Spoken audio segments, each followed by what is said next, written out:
What is time? Is it the thing that only moves forward? Yeah, today we're going to talk about time, but in a more of a historical way, not in a philosophical way.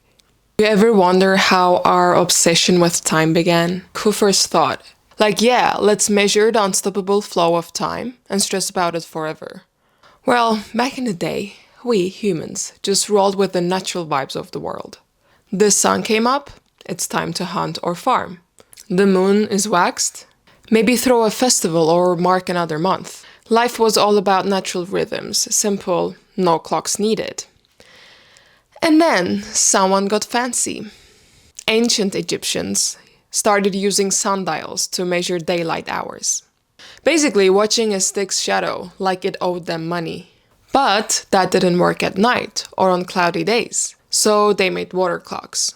Like a primitive timer, but with the occasional spice zone. And then came the Babylonians, who divided hours and minutes into 60. Why 60? Who knows? Maybe they just liked the numbers divisible by a ton of stuff. And by the Middle Ages, mechanical clocks showed up. And suddenly bells were ringing in towns, telling everyone to work, pray, probably work again. Fast forward to the Industrial Revolution, where time took a sharp left turn. Suddenly, it wasn't enough to just live by the clock, no. Time had to be tracked, analyzed, and squeezed for every second it was worth. Enter the stopwatch in late 1880s, the hot new gadget that could tell you exactly how much time you were wasting. So that became the OG stress machine. It was precise, efficient, and totally ruined the idea of being fashionably late. Okay, now let's be real. On a level, this thing was a game changer. Factories loved it, of course. Frederick Winslow Taylor, this guy who basically invented workplace micromanagement. He used stopwatches to time workers' every move. How long does it take to swing a hammer? Oh, let's cut that time in half. Imagine doing your job with someone literally timing you like you're an Olympic sprinter. Only you're making nails or folding socks. So he was the first boss that we need to hate on. He created this. And the stress? Oh boy, yeah, that's where all it comes from. Suddenly, time wasn't just an abstract concept. It was your boss yelling at you to move faster. So the stopwatch took the natural flow of life and said, hey, what if we chopped this up into tiny anxiety-inducing pieces? People started living by the second, and life got a lot less chill. A lot less chill. Gone were the days of just going with the flow. Now it's all about optimization. Even outside of work, the stopwatch wasn't giving anyone a break. Sports became more intense with every fraction of a second analyzed, celebrated, and criticized. Leisure? That turned into competitive sprint too. How fast can you relax before Monday rolls around? But yeah, we give it credit because it helped modern life run smoother. Trains showed up on time, except in Germany, I guess. Science got more accurate, and people learned how fast Usain Bolt could run. That was important, right? Stopwatch inspired progress. Spoiler alert, there will be a burnout in the future. Yeah, I'm sitting here and talking to you, but I feel like maybe you want the real definition of time as Neil deGrasse Tyson would explain. Let's try it. I'm gonna try this.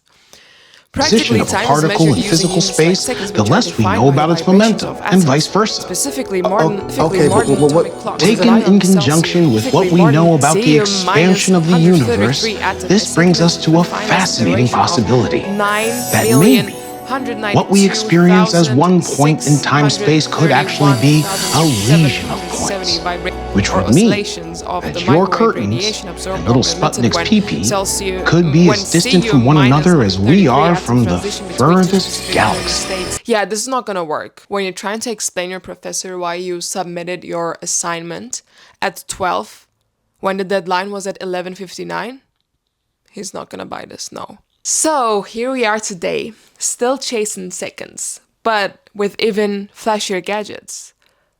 Let's make an experiment together. Does this sound make you nervous?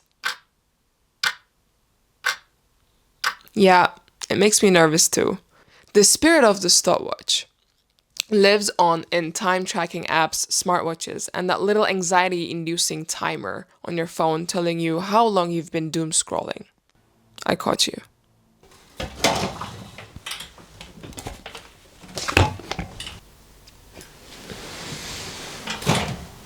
We measure time down to nanoseconds, but maybe the real question isn't how we measure time.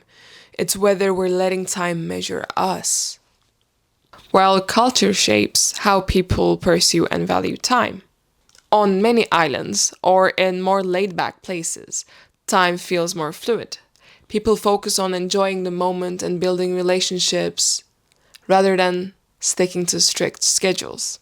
It's that island time vibe where things happen when they happen. But highly industrialized countries tend to emphasize punctuality, productivity, and time is treated as a limited resource that must be efficiently managed. These differences reflect the cultural values tied to lifestyle, economy, and social expectations. Well, that's my time. Yeah, you chose to use your time that will never come back to watch this video. Well, I appreciate that. Thank you.